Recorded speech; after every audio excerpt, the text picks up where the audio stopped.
Offer या proposal, बहुत बात कर ली हमने इसके बारे में ऑलरेडी। अब हम इसका मेन कोर पढ़ लेते हैं। जब एक वैलिड कॉन्ट्रैक्ट बनाना हो तो उसके लिए ऑफर, जैसे कंसिडरेशन अकेला काफी नहीं है। कंसिडरेशन की डेफिनेशन भले ही पढ़ी हो, पर कंसिडरेशन अकेला काफी नहीं है। कंसिडरेशन के अलावा हमें उसका लॉफुलनेस चेक करना पड़ता है, मतलब हम उसके रूल्स चेक करते हैं, तब हम कंसिडरेशन को वैलिड मानते हैं, मतलब या वैलिड कॉन्ट्रैक्ट के लिए सफिशिएंट मानते हैं। वैसा ही ऑफर में जब तक हम इसकी प्रॉपरनेस चेक ना करें, तो प्रॉपर ऑफर को ही हम कंसिडर करेंगे एक वैलिड कॉन्ट्रैक्ट के लिए। तो ऑफर की डेफिनेशन पढ़ेंगे पहले, फिर इस पे रूल्स पढ़ेंगे हम। जब हम ऑफर के डेफिनेशन और रूल्स दोनों को एक साथ अप्लाई करेंगे, तब पता चलेगा कि हमारा ऑफर जो है वो वैलिड है या नहीं है। Same thing just like consideration. क्या पहले ये टेक्निकल बात समझ में आ गई कि हम इसमें पढ़ने कैसे वाले?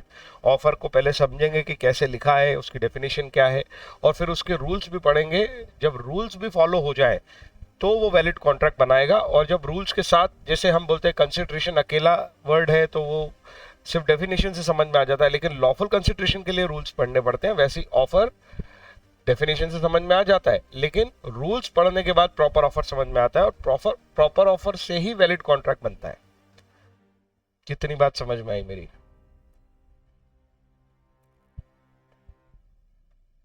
बोलो।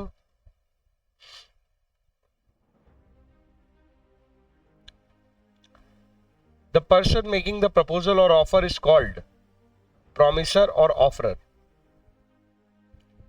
ठीक है ना? प्रॉमिसर अभी प्रॉमिस पे ले लेना कि भाई प्रॉमिस करेगा तब, बट एक्चुअली में जब मैं ऑफर करता हूं तो तुम्हारा एक्सेप्टेंस काफी है। सपोज मैंने कहा यार मैं तुम्हें अपनी बाइक बेचना चाहता हूं 1.5 लाख रुपए में, तो यहां अगर तुम एग्री कर गए तो मेरा ऑफर देने के नाते मैं ऑफरर तो था ही, मैं प्रॉमिसर भी बन गया हूं बाइक देने के नाते, क्योंकि मैं अब पलट थोड़ी सकता हूं, मेरा तो खुद का ऑफर है ये। क्या तुम मेरी बात समझ पा रहे हो कि क्यों हम ऑफरर को प्रॉमिसर बोल पा रहे हैं?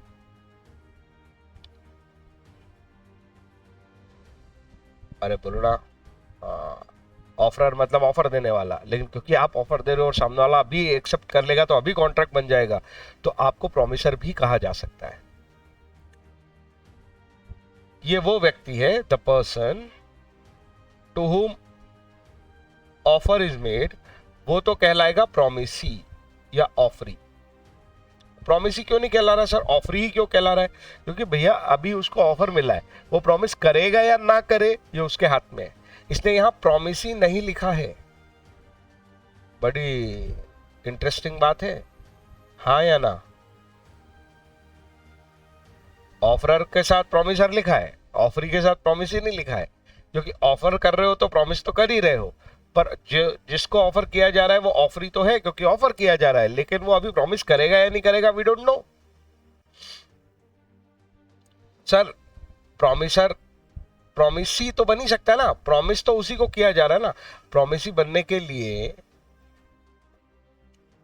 उसका भी तो प्रॉमिस करना आगे इंपॉर्टेंट है। ठीक है? अरे आप बोलो यार, समझ में आया कि नहीं आया? पहले उसको एग्रीमेंट में तो आने दो। The person accepting the offer is called promisee. देखो कब आया उसको कब बोला प्रॉमिसी? जब उसने क्या कर लिया है, एक्सेप्ट कर लिया है। यार मैं तुम्हें ऑफर कर रहा हूं, मेरी बाइक खरीद लो 1.5 लाख रुपए में, मैं प्रॉमिसर भी हूं कि मैं एक तरह से प्रॉमिस है कि अगर आप खरीदोगे तो मैं बेचूंगा ही, लेकिन जब मैंने आपको ऑफर किया, जब तक आपने एक्सेप्टेंस नहीं किया तब तक मेरे ऊपर कोई ऑब्लिगेशन है प्रॉमिस की? नहीं। आप पहले एक्सेप्ट तो करो। आई होप मेरी बात समझ में आई। अरे बोलो ना। हाँ, हाँ। तो जो पर्सन ऑफर करता है, द पर्सन मेकिंग ऑफर और the person to whom the offer is made, यही दो पर्सन है। एक वो जो ऑफर कर रहा है, एक वो जो जिसको ऑफर मिल रहा है। जो ऑफर कर रहा है वो ऑफरर, जिसको ऑफर मिल रहा है वो ऑफरी। लेकिन ऑफरर को प्रॉमिसर कहा जा सकता है ऑफरी को प्रॉमिसी तभी कहा जा सकता है जब वो ऑफर एक्सेप्ट कर ले। जो मैंने ये सम अप किया, ये बात समझ में आई क्या अच्छे से? जल्दी हाँ बोलो तो मैं आगे बढ़ूं। अब देखो, एक वैलिड ऑफर होने के लिए party making it must express his willingness to do और नॉट टू डू समथिंग। याद है तुम्हें ऑफर की डेफिनेशन पढ़ी थी सेक्शन 2A में हमने, कि भूल गए हो? डेफिनेशन पार्ट हम ऑलरेडी पढ़ चुके हैं। When a person signifies to another his willingness to do or abstain from doing anything in a view to obtain the assent of other, such an act or abstinence is called offer. कितने काम की बातें हैं इसमें? One person to another, offer खुद को नहीं किया जा सकता, ये रूल आएगा। ऑफर हमेशा दूसरे को किया जाएगा। और when one person signifies, ये दूसरा इंपॉर्टेंट वर्ड, आपका एक्शन या आपके वर्ड्स सिग्निफाई कर रहे हैं, एक्शन या वर्ड्स एक्सप्रेस हो रहे हैं आपकी इंटेंशन एक्शन से या वर्ड से, तो ये आएगा सिग्निफाइज। तो एक पर्सन दूसरे पर्सन को सिग्निफाई कर रहा है थ्रू एक्शंस और वर्ड्स हिज विलिंगनेस, अपनी इच्छा, टू डू समथिंग, पॉजिटिव भी हो सकता है और नेगेटिव भी हो सकता है। एनीथिंग, यहां समथिंग नहीं लिखा है, क्योंकि भाई ऑफर तो कोई किसी को कुछ भी कर सकता है ना, पहले से डिफाइंड थोड़ी कि तुम मुझे यही ऑफर करना। To do anything with a view to, अच्छा यहां पे खत्म नहीं होता, केवल मैंने अपनी इच्छा एक्सप्रेस कर दी तो ये ऑफर नहीं है। With a view to obtain the assent of other person, तो मेरा एक्सप्रेशन ऐसा है जिसमें मैं ऑब्टेन करना चाहता हूं एसेंट, मतलब सहमति तुम्हारी, ऑफ दैट अदर मतलब ये पार्टी की बात हो गई। टू सच एन एक्ट और एब्स्टिनेंस, ये एक्ट और एब्स्टिनेंस का मतलब वो हो गया वो जो काम ऑफर में करना चाहते हो सामने वाले के लिए, या मना कर रहे हो कि मैं ये नहीं करूंगा अगर तुम मेरा ऑफर एक्सेप्ट करते हो तो। पॉजिटिव नेगेटिव ये सब करना ऑफर कहलाता है। याद आ गई है डेफिनेशन सेक्शन 2A, पढ़ चुके हैं हम ये। एग्जाम्पल देखो ऑफर के, A willing to sell his goods at a certain price, A is willing not to dance in a competition if B pays him certain sum of money. ये सब offer है, एक पॉजिटिव है एक negative है। Offeror offeree कौन है? ये ऑफरर भी है और प्रॉमिसर भी है। बी ऑफरी है और आफ्टर एक्सेप्टेंस ये प्रॉमिसी बन जाएगा। यस और नो? प्रॉमिसी बनने के लिए कंडीशन है आफ्टर एक्सेप्टेंस। बोलो जी बोलो।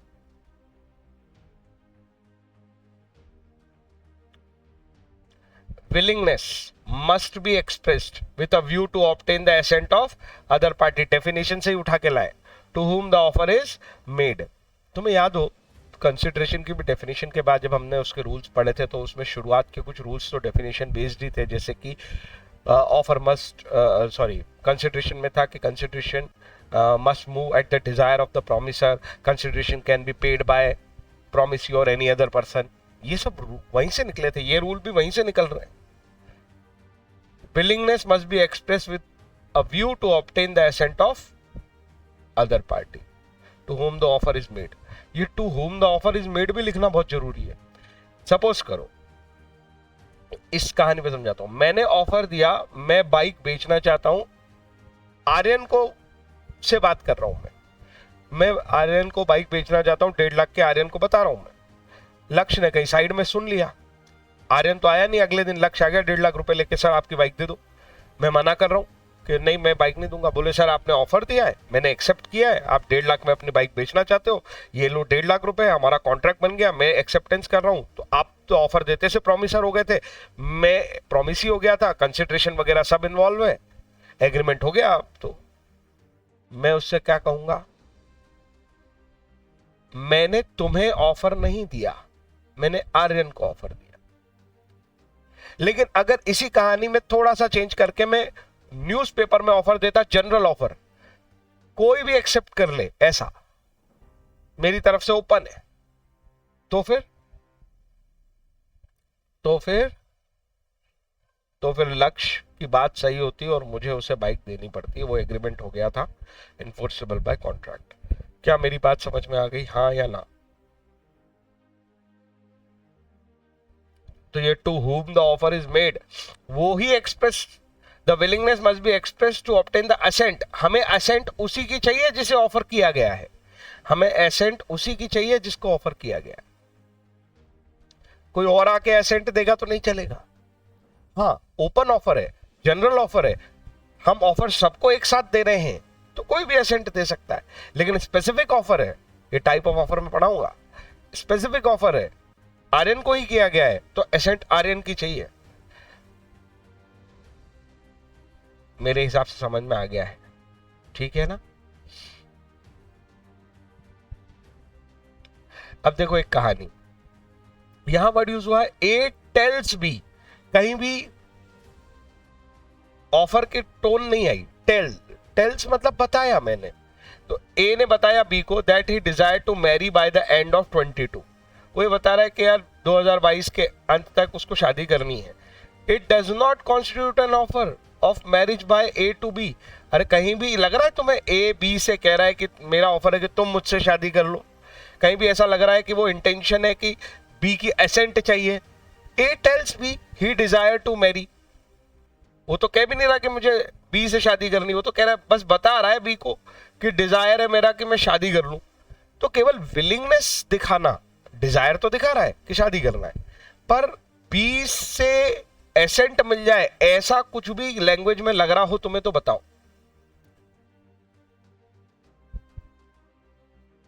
बोलो। तो इसीलिए ये ऐसा नहीं कहा जा सकता कि ए ने बी को मैरिज का ऑफर दिया था। इसलिए रूल क्या कहता है, वैलिड ऑफर अगर बनना है तो एक्सप्रेशन ऑफ विलिंगनेस, जब आप विलिंगनेस दिखाते हो तो must be made with intention to obtain the assent of another party. Another भी वही पार्टी है, अनदर पार्टी का मतलब exactly B. Thus, if in the above example A further adds, अगर बस वो ऊपर वाली बात में बताता कि मुझे 2022 तक शादी करनी है और इतना और ऐड करते, विल यू मैरी मी, तो ये जो भाषा है ये ए की तरफ से अपनी विलिंगनेस एक्सप्रेस करने के बाद बी की असेंट मांगने की, बी से असेंट मांगने की भाषा हो गई है, और ये एक वैलिड ऑफर होगा। फिर वही बात है कि प्रॉमिसर हो गया है ए, पर बी अभी प्रॉमिसी नहीं है, बी एक्सेप्ट कर ले तो प्रॉमिसी, फिर प्रॉमिसर प्रॉमिसी दोनों मिल गए तो फिर एग्रीमेंट हो जाएगा, reciprocal promise, set of reciprocal promise के चक्कर में, forming consideration for each other. बोलो जी बोलो, एक्सेप्टेड ऑफर बिकम्स प्रॉमिस वाली कहानी याद है? तो ये ऐसे आगे बढ़ जाएगा। क्या तुम्हें मेरी बात समझ में आ गई? तुम समझ रहे हो मैंने क्यों पीछे जाके पहले सब कुछ पढ़ा दिया तुम्हें? ऑफर समझाया था थोड़ा सा, पर अब मैं आगे कहानी खसकाऊंगा ना, जब मैं बोलूंगा कि यार देखो प्रॉमिसर तो खुद, ऑफरर तो खुद ही प्रॉमिसर है, वो तो प्रॉमिस कर ही रहा है, अगर ऑफरी भी प्रॉमिस एक्सेप्ट कर लेता है तो प्रॉमिस ही बन जाएगा, फिर accepted offer, promisor, promisee, reciprocal promise का सेट एग्रीमेंट बना देगा, और एनफोर्सेबल बाय लॉ है अगर वो चीज, तो फिर वो एग्रीमेंट जो है वो वैलिड कॉन्ट्रैक्ट हो जाएगा। तो आगे मैं पहले बोलता पहले दिन कि ये ऑफर होता है तो तुम्हें उसका विजन ही नहीं मिलता, मैं कहता कि यार ये चीज कैसे कॉन्ट्रैक्ट बन जाएगी। होता क्या विजन बताओ, क्या समझ में आता? वर्ड्स पकड़ सकते थे बस तुम कि हाँ इसके बाद ऐसा कुछ होता है, अभी तो तुम्हें आगे की पूरी स्टोरी बताया। यहां तक कोई समस्या है तो बोलो।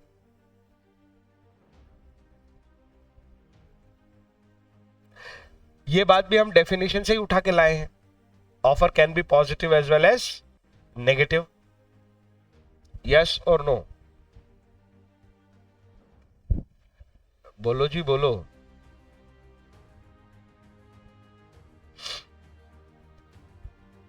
टू डू समथिंग और एब्सटेन फ्रॉम डूइंग समथिंग, दोनों तरह के ऑफर हो सकते हैं।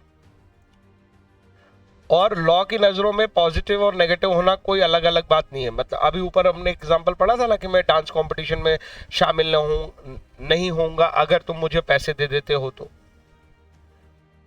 ये भी उतना ही इंपैक्टफुल है लॉ की नजरों में जितना A willing to sell his goods है।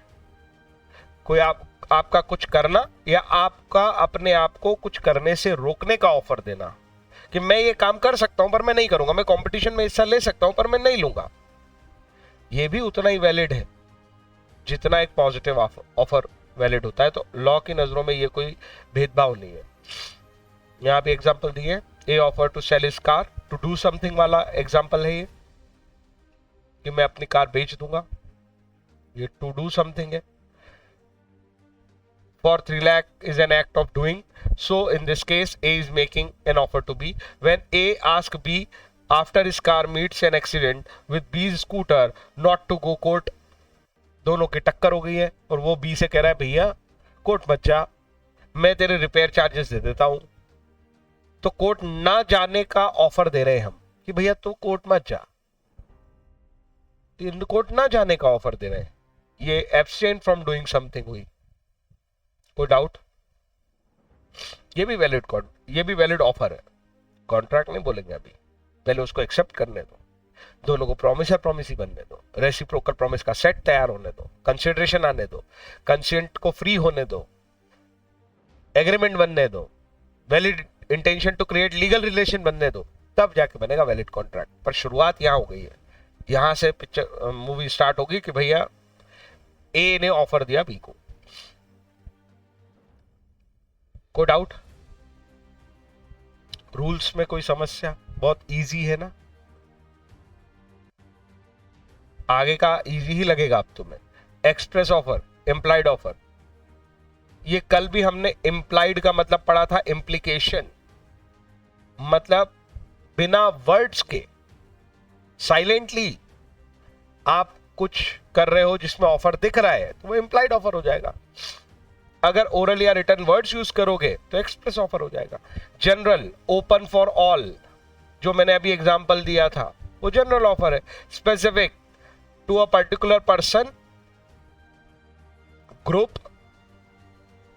सर ग्रुप भी स्पेसिफिक ऑफर कहलाएगा? हाँ, मैंने कहा ये ऑफर केवल चार्टर्ड अकाउंटेंट्स के लिए, स्पेसिफिक ऑफर। ये ऑफर केवल डॉक्टर्स के लिए, ये ऑफर केवल 10 इयर्स बिलो स्टूडेंट्स के लिए है। ये सब स्पेसिफिक ऑफर हो गए, ये सबके लिए ओपन नहीं है, आपको कंडीशन सेटिस्फाई करनी पड़ेगी। एक पर्सन वाला ऑफर भी स्पेसिफिक ऑफर है, किसी पर्टिकुलर ग्रुप वाला ऑफर भी स्पेसिफिक ऑफर है। कोई डाउट? कुछ लोग कह सकते हैं सर ग्रुप जनरल ऑफर भी हो सकता है। हाँ, उस ग्रुप के अंदर जनरल है, लेकिन उस ग्रुप के बाहर वाले लोगों के लिए तो वो स्पेसिफिक है। Are you getting my point? Yes और नो? बोलो जी बोलो। कुछ और नाम भी मिलेंगे। काउंटर ऑफर का मतलब होता है ऑफर अगेंस्ट ऑफर। मैंने कहा मेरी बाइक खरीद लो 1.5 लाख रुपए में, ये ऑफर था। तुम अगर कहते okay sir I am ready, तो ये कहलाता है एक्सेप्टेंस। इसकी बजाय तुम्हारा स्टेटमेंट सुनो, मैंने कहा मैं 1.5 लाख रुपए में तुम्हें बाइक बेचना चाहता हूं, तुमने कहा सर 1.5 लाख थोड़े ज्यादा है, 1,40,000 में बेच रहे हो तो बताओ। अब क्या हुआ? टेबल टर्न हो गई, ऑफर तुम्हारी तरफ से आ गया है। मेरे ऑफर के बदले में जवाब में, वो बोलते हैं ना सवाल के जवाब में सवाल मत पूछो जवाब दो, वही वाला अंतर है। मेरा ऑफर था, तुमने दूसरी तरफ से मुझे ऑफर दे दिया कि आपको बेचना है तो बेच दो 1.5 लाख में। इसको बोलते हैं काउंटर ऑफर। अरे समझे कि नहीं समझे? मेरे ऑफर, सर बात तो वही हो रही है जो गाड़ी बेचने की थी, ये काउंटर कैसे हो गया? मेरे ऑफर में कुछ भी चेंज करके तुम मुझे ही लौटा रहे हो और मुझे बोल रहे हो कि आप एक्सेप्ट कर लो। जब भी ऐसा कुछ मॉडिफिकेशन कर देते हैं हम ओरिजिनल ऑफर में, जिसको ऑफर दिया गया है वो उसको मॉडिफाई करके फिर से सामने वाले को पूछे कि यार तुम एक्सेप्ट करते हो तो बताओ। ऐसा जब भी थोड़ा थोड़ा चेंज आता रहता है ना, इसको हम काउंटर ऑफर बोलते हैं। क्रॉस, ये तो बहुत ही मजेदार है, ये ऑफर होता ही नहीं है। क्या ये मिस्टेक का रिजल्ट है? जिस समय मैंने ऑफर दिया तुम्हें, उसी समय तुम मुझे ऑफर दे रहे हो बैठ के। सपोज मेरे पास रिलायंस के शेयर है, मैंने यहां से ईमेल लिखा तुम्हें कि भाई मेरे पास 500 शेयर है, क्या तुम खरीदोगे? उधर से तुम भी ईमेल लिख रहे हो, मेरे पास रिलायंस के 500 शेयर है, क्या तुम खरीदोगे? मतलब मैं भी ऑफर दे रहा हूं रिलायंस शेयर बेचने का, तुम खरीद लो, और तुम भी यही काम कर रहे हो, रेसिप्रोकल। तो ये जो रेसिप्रोकल मिस्टेक होती है ना किसी एक ही ऑफर की, और जनरली ऑब्वियसली ये मिस्टेक की वजह से होती है। अवेयर नहीं था कि तुम भी यही ऑफर देने आए हो, मुझे लगा था तुम रिलायंस के बायर हो, रिलायंस शेयर के, और तुम्हें लग रहा था मैं रिलायंस शेयर का बायर बन सकता हूं। तो इस तरह के जो मिस्टेकनली रेसिप्रोकल ऑफर दिए जाते हैं, इसको बोला जाता है क्रॉस ऑफर। और क्रॉस का मतलब होता है कि बेसिकली ये ऑफर दिया ही नहीं गया, क्योंकि यहां तो कोई मॉडिफिकेशन भी नहीं हुई। इन दोनों में अंतर समझो, मैं बाइक बेचना चाहता था, तुम खरीदना चाहते थे, तुमने काउंटर ऑफर भी दिया, तब भी तुम बाइक खरीदने की बात कर रहे हो, बस कंडीशन बदल दी है तुमने। जबकि क्रॉस ऑफर में तो मैं बाइक बेचना चाहता हूं, तुम भी मुझे बाइक बेचना चाहते हो, इतना अंतर है। क्या ये दोनों अभी भी एक लग रहे हैं? बोल दो। ये देखो, टू पार्टी एक्सचेंज, देखो कीवर्ड आइडेंटिकल ऑफर, दो पार्टी ने एक्सचेंज किया identical offer in ignorance mistake at the time of each others offer. जब मैं ऑफर दे रहा था उसी समय तुम आइडेंटिकल ऑफर मुझे दे रहे हो, इसको बोलते हैं क्रॉस ऑफर। और यहां कोई कॉन्ट्रैक्ट बन ही नहीं पाएगा, ऑब्वियस बात है। मैं जो चीज बेचना चाह रहा हूं वही चीज तुम मुझे बेचना चाह रहे हो। नीचे एग्जांपल देखो, A makes proposal to B sell his car. A B को कह रहा है मैं अपनी कार 2 लाख में बेच दूंगा। B without knowing the proposal, अच्छा ये और बढ़िया एग्जांपल है, बहुत ही अच्छा, बाइक वाले पे समझा देता हूं क्रॉस ऑफर कब बनेगा। मैंने तुम्हें कहा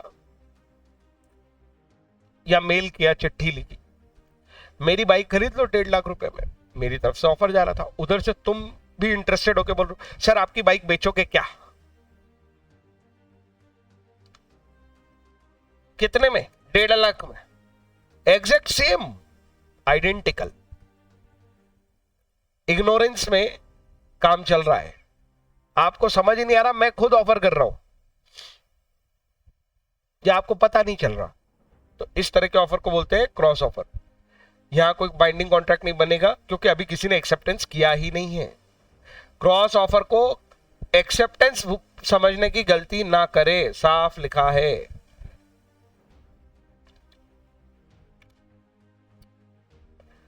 ऐसा लग सकता है ना तुम्हें, सर आप 1.5 लाख में बेच रहे थे, मैं 1.5 लाख में खरीद रहा हूं, जब मैंने ये बोला तो ये तो अपने आप एक्सेप्टेंस हो गया। अपने आप एक्सेप्टेंस नहीं हो गया जादू से, करना पड़ेगा किसी पार्टी को एक्सेप्ट, या तो तुम करो या तो मैं करूं।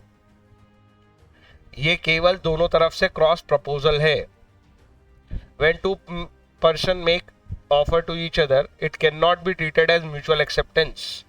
भले ही सेम ऑफर कर रहे हो एक दूसरे को, ये एक्सेप्टेंस नहीं माना जाता और इससे बाइंडिंग कॉन्ट्रैक्ट नहीं बनेगा। वेरी वेरी इंटरेस्टिंग, इस पे केस स्टडी बनाओ।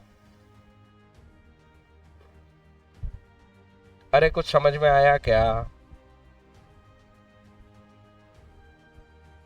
बोलो।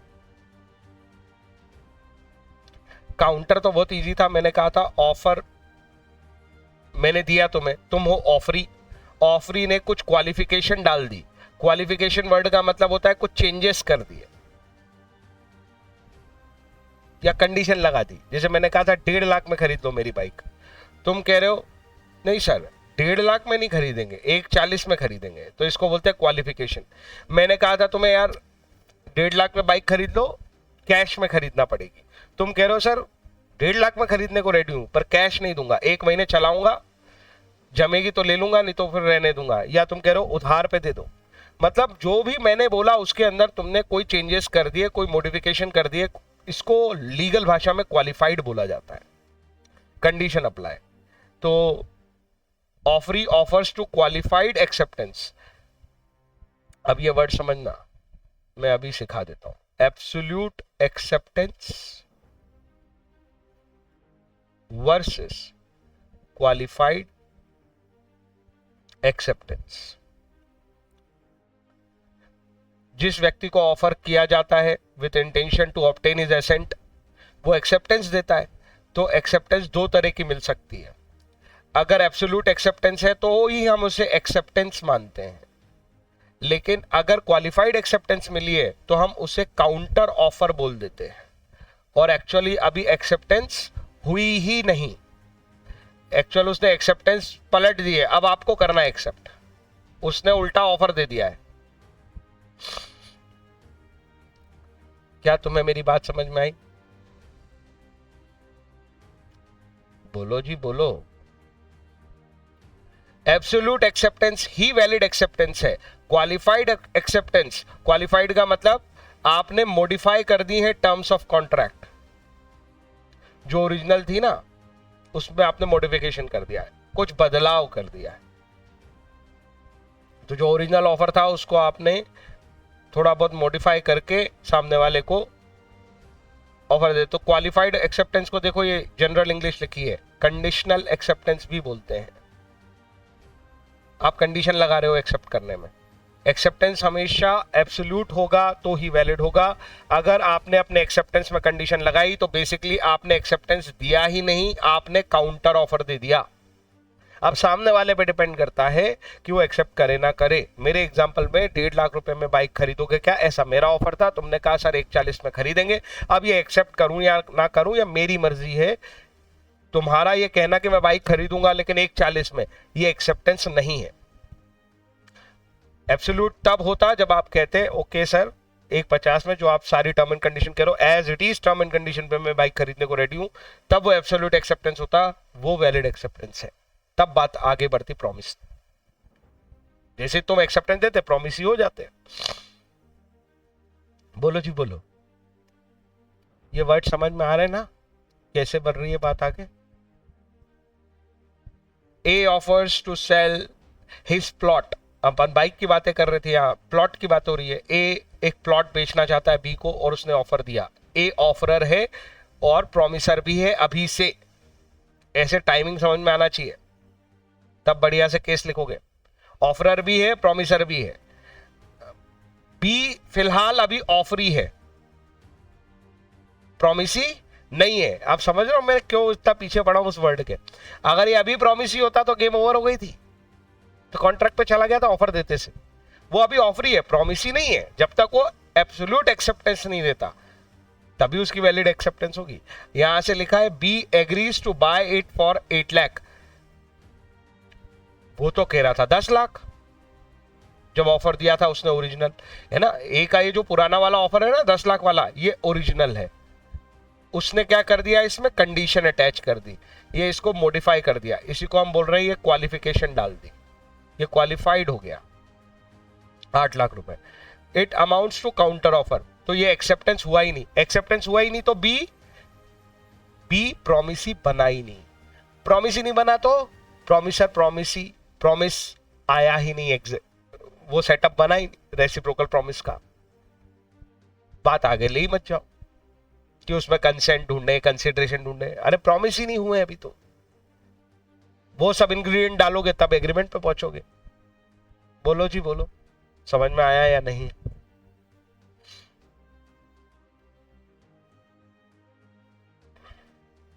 It will result in the termination of the offer of A. तो काउंटर ऑफर का मतलब वो जो ओरिजिनल ऑफर था ना, ये टर्मिनेट हो गया, ये कैंसिल हो गया। अब तो नया ऑफर है।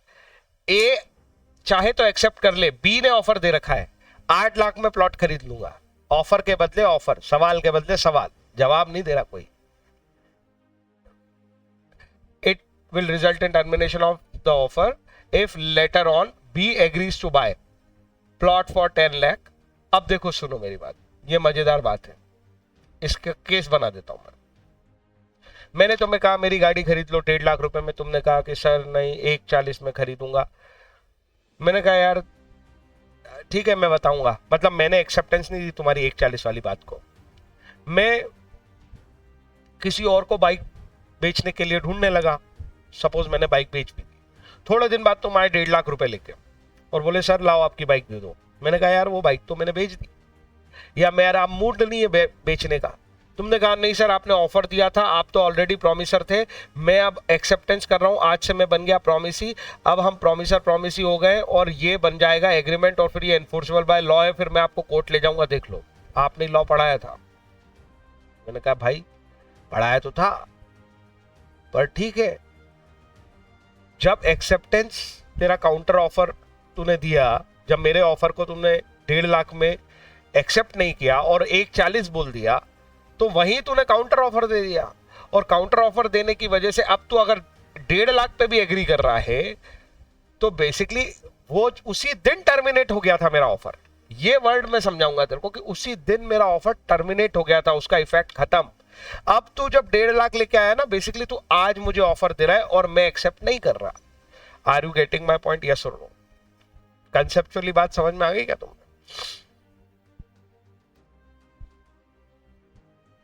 तुम्हारा एक्सेप्टेंस ना करना, काउंटर ऑफर देना उसी दिन मेरे ऑफर को टर्मिनेट कर देगा। वेरी इंटरेस्टिंग केस स्टडी बनेगी इस पे। तो काउंटर पे और क्रॉस पे दोनों पे केस स्टडी बनाओ। समझ आ गई बात?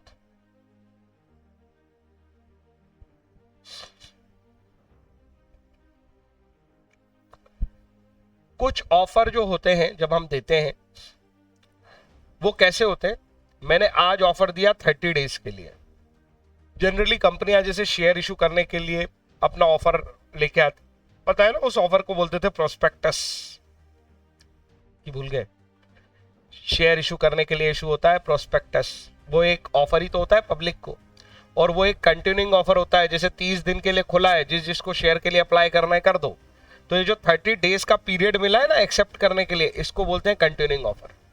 Sir opposite to continuing offer बताओ जरा।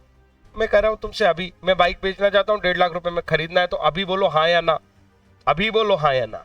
ओपन नहीं है, कंटिन्यू नहीं है कि 7 दिन में जवाब देना, 10 दिन में जवाब देना, 25 दिन में जवाब देना। ये भाषा बोलूंगा तो कंटिन्यूइंग हो जाएगा।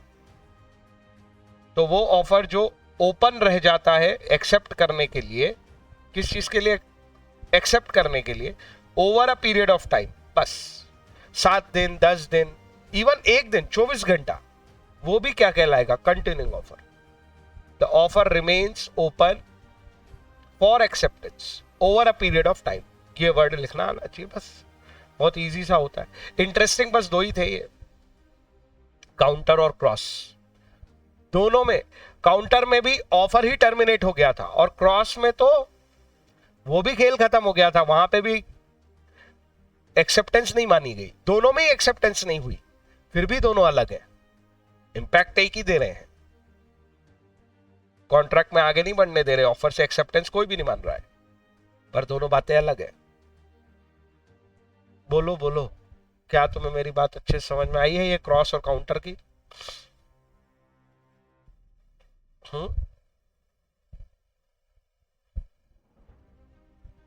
देखो कितने एसेंशियल्स हैं।